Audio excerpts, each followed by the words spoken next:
This video directly continues my previous story episode where I explained how I got ill with an inflammatory bowel disease and the events that led me to having ostomy surgery for the first time. If you haven't watched it yet, I recommend you watch the previous episode first, and I'm just going to put a link to it in the description box of this video. Now that I had an ostomy, I needed to make a decision whether to keep a permanent ostomy or try having a J pouch. If you don't know what that is, a J pouch, it's an internal pouch made of the end of the small intestine, and which also allows you not to have an external ostomy. And after talking to other people who had been going through the same operations and talking to surgeons, I decided to try having a J pouch. I had a J pouch surgery in 2017, so that first the doctors they created the J pouch and I still had a temporary ostomy. And yeah, after the operation, I had a lot of trouble recovering. Basically, it took me several months until I got home from hospital. First, I had a big trouble of getting dehydrated, so I always needed to return to hospital. And eventually they decided to try that I would have a central venous catheter on my neck so that they would be able to give me fluids and electrolytes and even like some intravenous food. Oh my goodness, how do you say that? I had the procedure of inserting the catheter on my neck, and yeah, the whole procedure, the doctor, he had to try many times, and during it he accidentally hurt my lungs so that both of my lungs collapsed. And yeah, the whole event, it was extremely painful and also in other ways traumatic. And oh my goodness, yeah, I always feel like crying when I try to talk about this. But so afterwards, like very soon after the procedure, I started experiencing symptoms of PTSD, meaning post-traumatic stress disorder. But I didn't really realize, I didn't recognize that I was having symptoms of trauma. Like in later years, I was aware that I was having some kind of trauma symptoms going on with me, but I didn't fully understand it until many years later when I got the right diagnosis from a psychiatrist. And yeah, it was a big relief for me. I am going to talk about the trauma and PTSD also later, because I know talking about it can help many people, but yeah, not quite yet. After this, I wasn't able to go home after all because of the collapsed lungs, and yeah, I was in a very, it was just so painful, and I was in a very bad condition again. And after a couple of weeks, the plan was that I would be able to go home with the catheter now to get some like food and fluids through it while I'm at home. Yeah, but just when I was about to go home, something happened again. I got a blood poisoning again, and it was the second time during 1 year that I was having sepsis. And yeah, again, my time in hospital got postponed. And it was already almost summer when I got out of the hospital finally, and I went home, and still when I was at home, nurses was coming to my place to to treat me, because I was still, I didn't have the catheter on my neck anymore. They had to remove it when I got the sepsis. I was having another kind of catheter on my arm. finally, finally I was able to manage by myself again at home without any nurses coming, and yeah, started recovering. But I'd say like after this spring that I spent in hospital, I wasn't the same person anymore. When I had recovered enough, the time came that my ostomy was reversed and I started using the J pouch.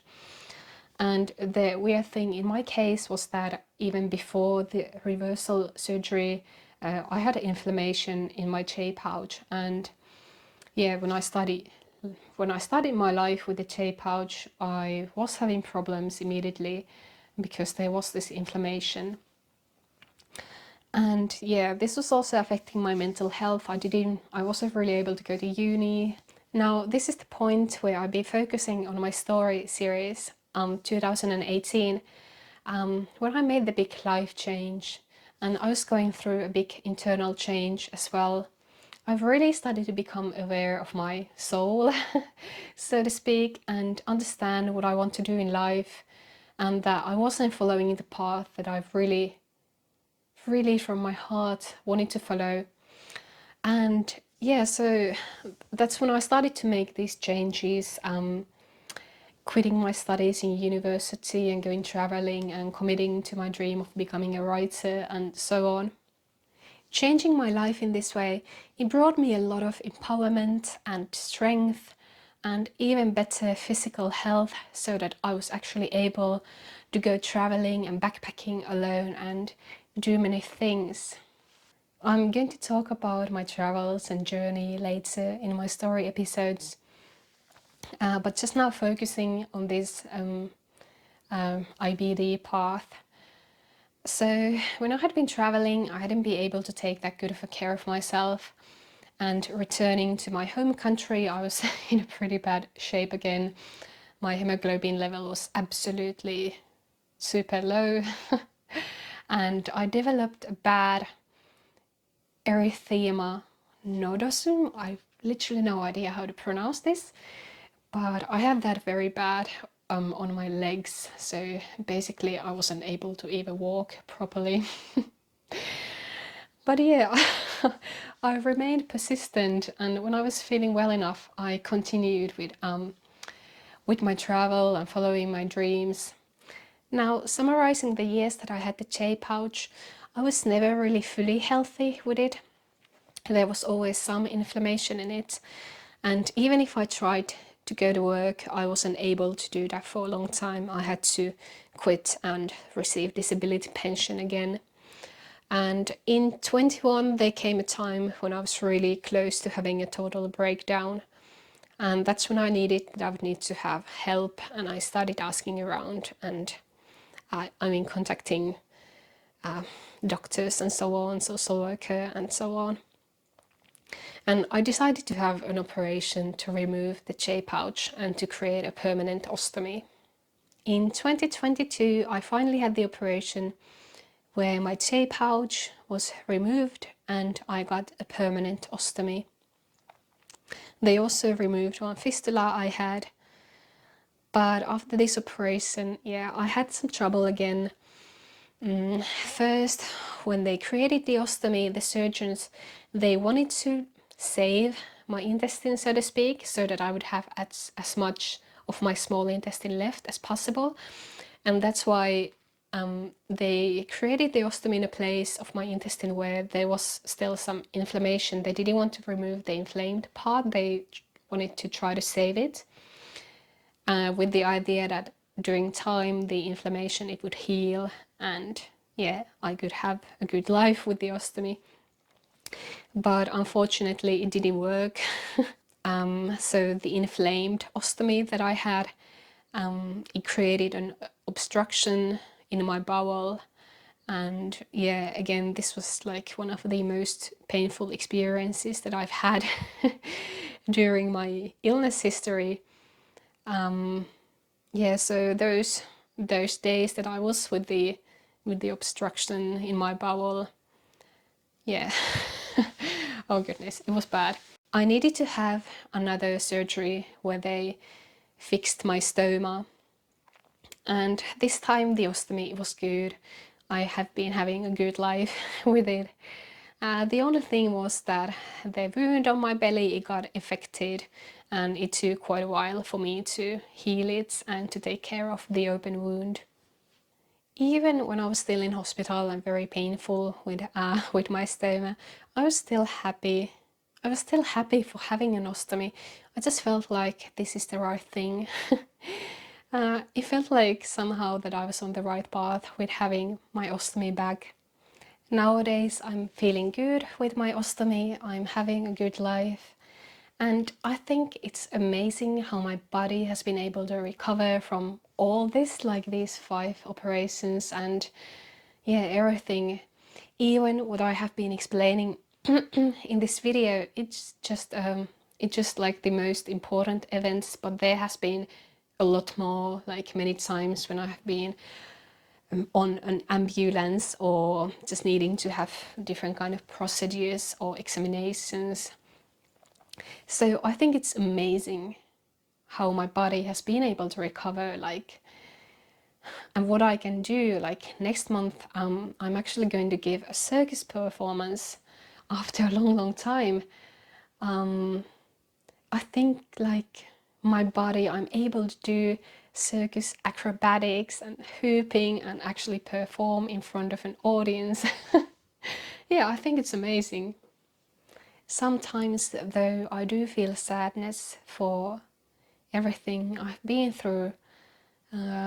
Like when I fell ill, I was 20 years old and now I am 28. So I guess it means that like almost all of my young adulthood has been really, well, really filled with suffering, a lot of suffering and pain. And yeah, sometimes it makes me sad.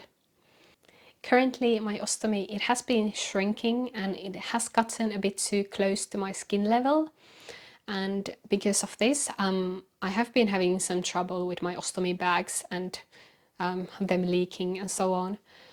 So if this doesn't get better, or I mean, if this problem gets worse, there may come a time when I need to have another operation to fix my ostomy. But as long as I can, I'm trying to avoid having new surgery. Thank you for watching this video. I think this became rather long, even though I tried my best to summarize. But whatever you are going through, I believe that there is always hope. And I just want to tell you that please don't be alone with your struggles. When we just know that we deserve help, there often actually are many sources of help available. So please just take a good care of yourself, and I will see you in my next video. Bye bye.